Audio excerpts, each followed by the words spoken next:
Welcome to Lynx River Talk. Today we're going to discuss with you Season 1, Episode 2, A Different Drummer. We'll start off with the summary like usual. Okay, so Leon shows up in the medical office. His head is bleeding. He says he's been hit by a cat. Sarah kind of tells Eric it's a cat-shaped cookie jar, and Rosie hit him with it.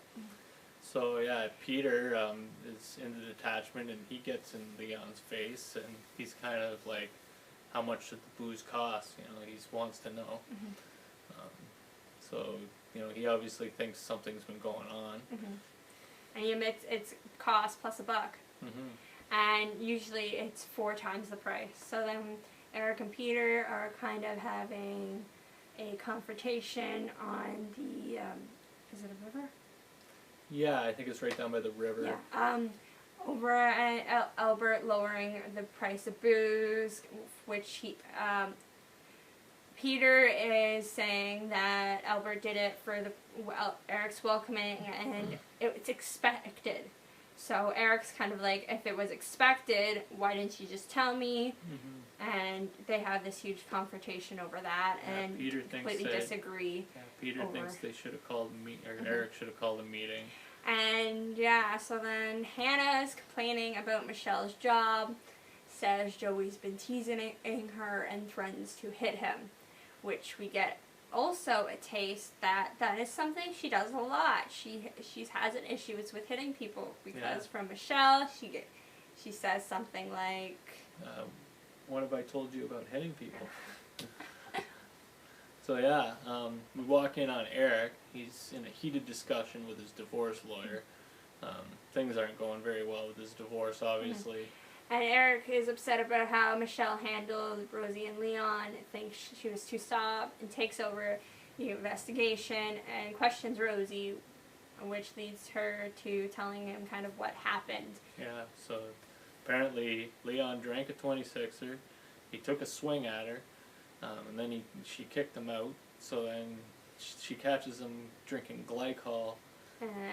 And she admits to assaulting him, so Eric's just like, okay, fine, I'm charging you with assault.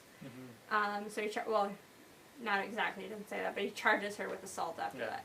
And then Sam's at the detachment, waiting for Michelle to get off the phone and won't discuss anything with Eric. Yeah, so basically, Sam at that point comes in, and I just said Sam's there. Oh. And he won't discuss anything with Eric. Okay. Oh my god. Okay, so Sam's there. He won't discuss anything with Eric. He's waiting for Michelle to get off the phone. Michelle gets off the phone, and he says that he kind of needs his axe, and... Yeah. Willie's got his axe. Well, and Michelle says she'll talk to Willie for him. So this kind of puzzles Eric, the whole back and forth, how Sam doesn't just go get his own axe, so he wonders... But, Michelle kind of explains their etiquette, and that it would just be rude for him to ask for it back. So Eric, takes this opportunity to kind of complain that nobody comes to him with their problem. And Michelle actually seems to give him hope. She is like super nice about this, and she just says like give him time, and she seems almost a little like touched or whatever that he's actually concerned. So then Eric goes in the coffee shop for the first time since he busted Rosie. And of course Rosie is mad. Yeah, and very clearly mad. She's not hiding it. No. And it's like throwing like his stuff around, whatever. Jerry's mad too. He's worried that he's going to lose Rosie as an employee, obviously. And Harris, of course, still has his issues. Harris, we're wondering what's your problem. Yeah, still.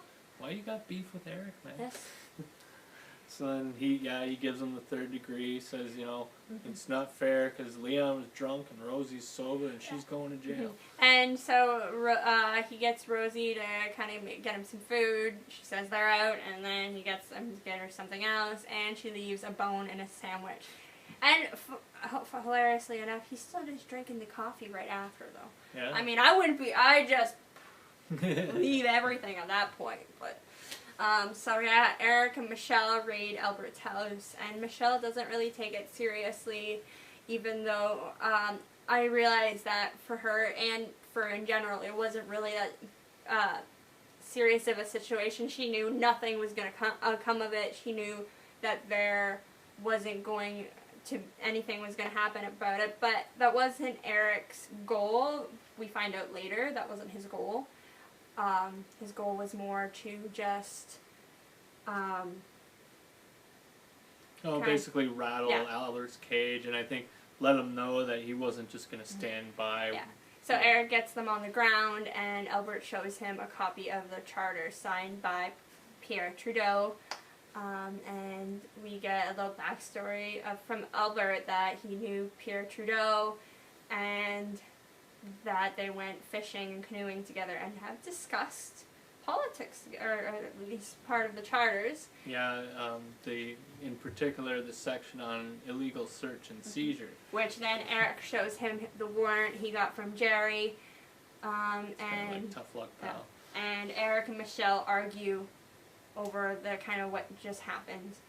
Yeah, Eric doesn't feel Michelle had his back, and Michelle doesn't feel that, they probably even needed to be there in the first place. And then we get this amazing moment from Clem Fox.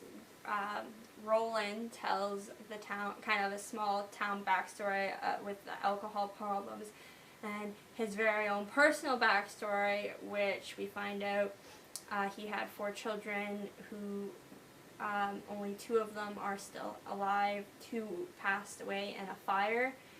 He and his wife were out at a party drinking, and their house caught on fire, and only 2 of their children made it out, unfortunately.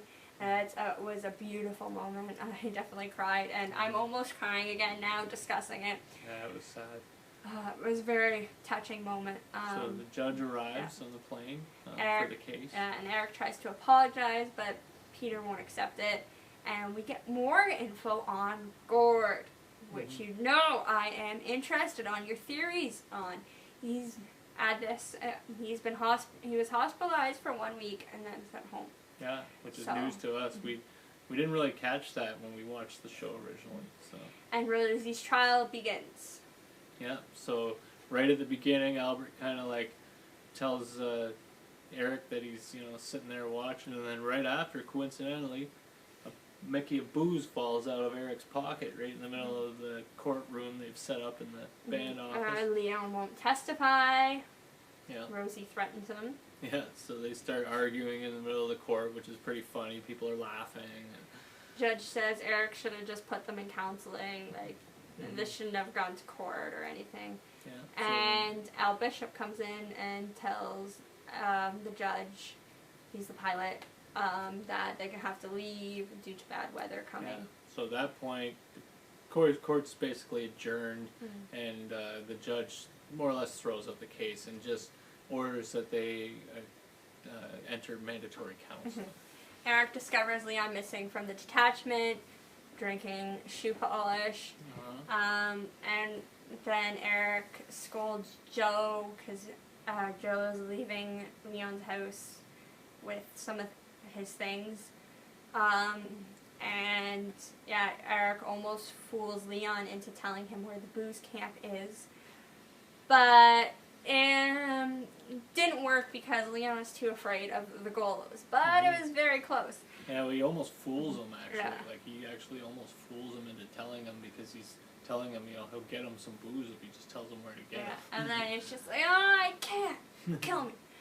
And then Eric questions Michelle about Joe, and Leon gives up the Golos, which leads to Eric trying to bust them, and Joe telling him he's looking in the wrong place as they've moved that. They're no longer using that area or whatever. It's been moved. Yeah, Joe obviously knows what's going on in the bush, considering he's an expert hunter and tracker.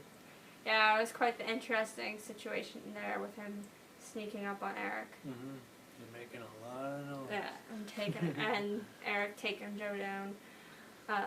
And then Leon is in withdrawal, and we get kind of more information on his character. He loves building, and that really helps him to stay sober for 2-3 weeks at a time, which seems to be a huge deal for him. Mm-hmm. And Eric offers him some comfort, mm-hmm. and, holds him actually, even, puts his arm around him, Mm-hmm. and, it's obviously trying to, really help him out here, which is nice to see. So Michelle explains about the caribou and Joe with their situation, how Joe disrespected the caribou by putting his foot on its head. Yeah, and that's why nobody in town talks to him really except for Leon.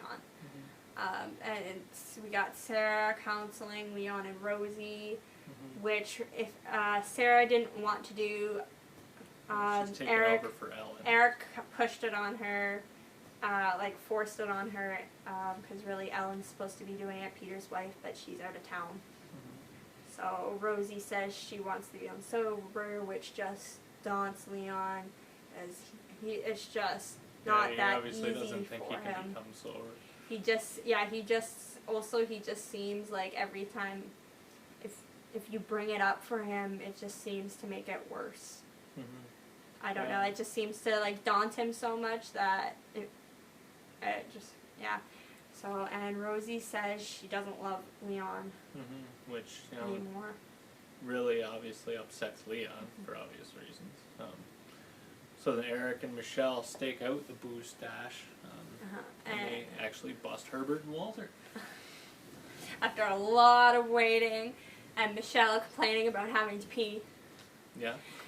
Eric and Peter have a scene kind of about manners where Peter kind of explains to Eric kind of the whole town's etiquette and everything, but he also has this mentioning kind of pretty much where it's like, you are hungry, you are welcome at my table, Mm-hmm. despite their issues or whatever. So it was kind of a touching scene slightly Mm-hmm. because of that. And Eric forgets to check on Leon because everything's going on, and of course he goes missing again. Yeah.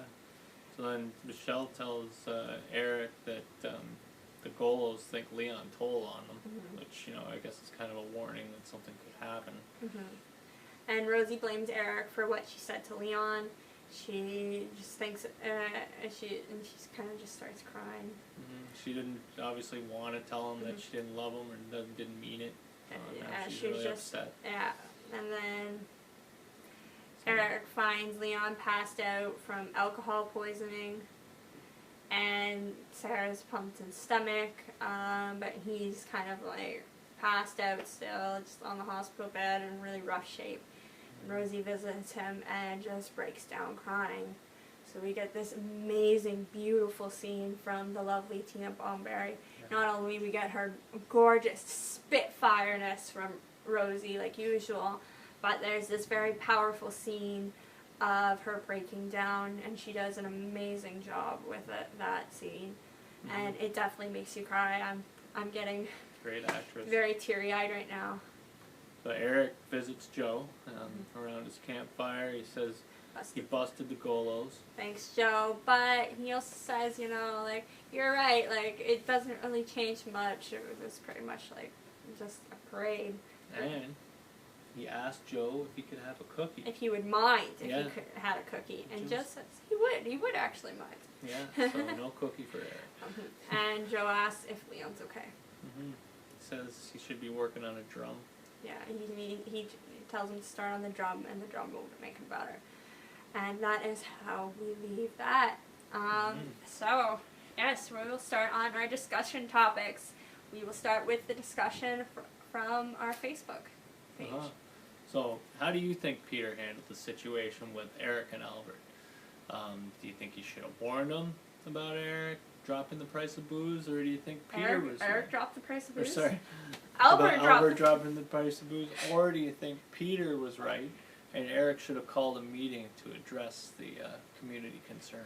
From Dawn, we have any meeting would not have changed anything. Now, I think that's kind of interesting because I think it would have at least prepared Eric slightly, and he could have been out looking for people and stuff, and maybe Leon wouldn't have been in such critical condition, and anybody else for example, we don't know who else they rounded up later on that night. But Yeah, because we just see Leon, right? But we know that if he was dropping booze to that price, a lot of people were getting really drunk that night, obviously. Yeah, so I think if there was just at least, you know, some kind of warning, or meeting, it could have at least helped slightly. Yeah, but I think it could have gone both ways. I mean, Peter, the meeting would have helped. But I'm kind of like, I blame both parties. I think, you know, yeah, I think they it was both kind of needed to talk to each other. As well as Michelle, she's also his partner, and she knew what was going on just as much. But again, Eric should have also been talking to her about the community issues before anyways, because he's new, and she's his partner. That's a great person to learn about the community. Good point. So yeah, what do you think happened to Gord after returning home? You know I want to hear your Gord theories. Do you think his life returned to normal? I don't think so. I think he probably has a lot of further issues, and I think he might have ended up having to go back into hospitalization not long after. Or if not, I think he would have, unfortunately, I think he would have passed slightly after I think he was sent home too early. I think that either he gets hospitalized again or passed, unfortunately. That's a good theory. I hope not. I mean, I'm hoping that Gord's able to work out his problems. I mean, the fact that he was sent home, I'm hoping that's at least, you know, shows that maybe he's working things out, or maybe he's able to. I don't know. It's hard to say, right? What do you think about how Eric dealt with Rosie and Leon? I think pretty much the judge had it covered for me. It was a really blunt instrument for him to use to punish her with, and he didn't try anything else before. Like, counseling should have been his top idea, really, and then of course, charging her if it wasn't working out. Yeah. Because well, obviously, this is kind of the case of him not listening to Michelle, because she had kind of like, you know. But something should have been done. Michelle was just nothing, which True. I don't think was okay, because, like, Leon was obviously getting hit. Like, even though his drinking is an issue, Rosie hitting him is also an issue. And even though she knew where she could kill him, doesn't mean her hand couldn't slip or anything one time. True. So anyways, let us know your discussion and topics and questions for next week's episode, Season 1, Episode 3, Road Not Taken. Facebook.com/LynxRiverTalk or LynxRiverTalk@gmail.com, or comment below. Like, share, and subscribe. Leave us any comments you'd like to. We want to hear any feedback you have. Thanks a lot for joining us. It's been great.